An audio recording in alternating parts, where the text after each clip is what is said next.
Le risque de la foi. Heidebert, Ex Braia. Les commentaires sur le livre de Ruth sont rares. Pourtant, je n'ai pas voulu en ajouter un. Ce livre est un essai d'actualisation qui a pris corps au cours de missions de réveil et d'évangélisation ces 3 dernières années. Avec ses 4 chapitres, le livre de Ruth se prête admirablement à une série de messages en pleine réalité humaine dans le contexte d'un village. Communauté de lieux, communauté de travail, communauté conjugale, communauté d'espérance. Je remercie les paroisses qui m'ont accueilli sur ce sujet. Heidebert, Ex Braia. Lecture de la préface de Maurice Ray. Déjà par son témoignage sur Jonas, intitulé Témoignages et contestations, l'auteur de ce livre nous rappelait l'actualité du message biblique. Cela est urgent et nécessaire. Ce que les hommes en général connaissent de l'Écriture sainte tient à une information très incomplète, pour ne pas dire erronée. À qui la faute ? Combien de docteurs ès sciences bibliques, appelés à nous familiariser avec le Seigneur et à nous transmettre la richesse de son message, publient articles et livres dans lesquels ils critiquent l'Écriture, mettent en doute son authenticité, contestent son histoire, adaptent son message quand ce n'est pas le Seigneur lui-même à leur goût, à leur désir, à leur convenance.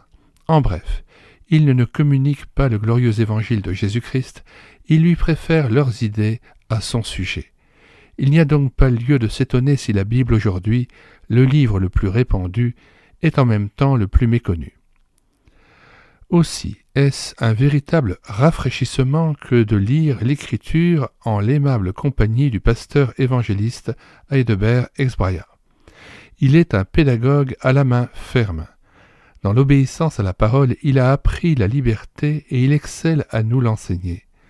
Il est un historien respectueux des faits, un exégète attentif aux détails significatifs du texte. Il est un humaniste d'autant plus déférent envers l'écriture inspirée qu'il connaît bien les limites et la fragilité du savoir humain. Avec lui, les hommes et les femmes de la Bible, hier Jonas, aujourd'hui Ruth, Naomi, Boaz, ont certes place dans l'histoire maintenant révolue. Mais ce récit biblique n'est pas simplement d'autrefois. Il s'intègre dans le plan de Dieu.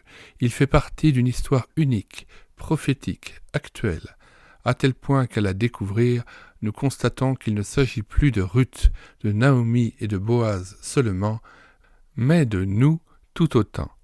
Telle est en effet la volonté du Seigneur, par l'histoire biblique, se faire connaître et comprendre les hommes.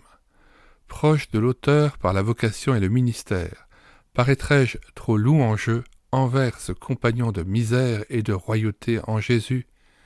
Mais non.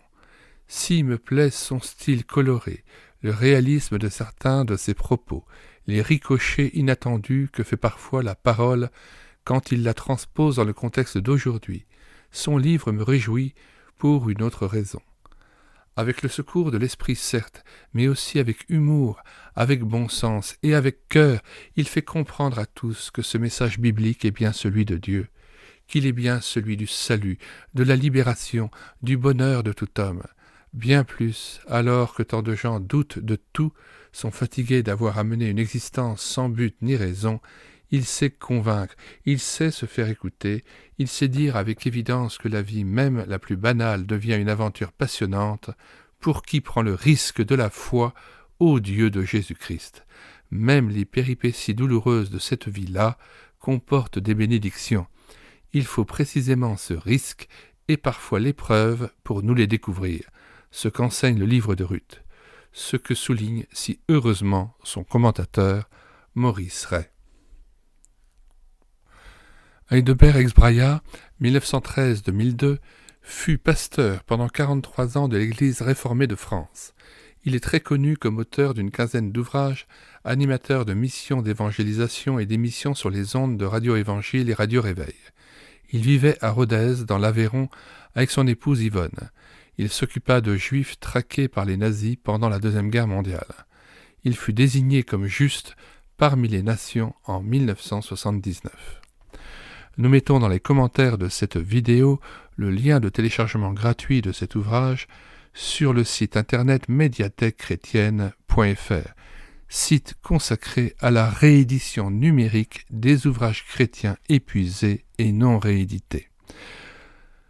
Nous ajoutons dans les commentaires de cette vidéo le plan de cet ouvrage et nous vous invitons à vous rendre sans tarder sur le site internet médiathèquechrétienne.fr qui fonctionne en synergie avec cette chaîne YouTube « L'écouter sa parole » afin de pouvoir promouvoir ces ouvrages et de les redonner à disposition de l'Église et d'enrichir la spiritualité de chacun et le cœur de chacun au contact de Jésus-Christ et de la connaissance de Jésus-Christ. Nous vous invitons donc à regarder les centaines d'ouvrages que nous avons déjà numérisés, les dizaines d'auteurs dont nous avons voulu préserver le patrimoine littéraire et spirituel. Nous vous disons au revoir et à bientôt en vous invitant bien sûr à vous abonner à notre chaîne YouTube et l'écouter sa parole afin de connaître les ouvrages que nous numérisons régulièrement, les cantiques que nous mettons en parole en vue d'une rétroprojection d'assemblée et les ouvrages que nous prenons en charge en audiobook. Que le Seigneur vous bénisse.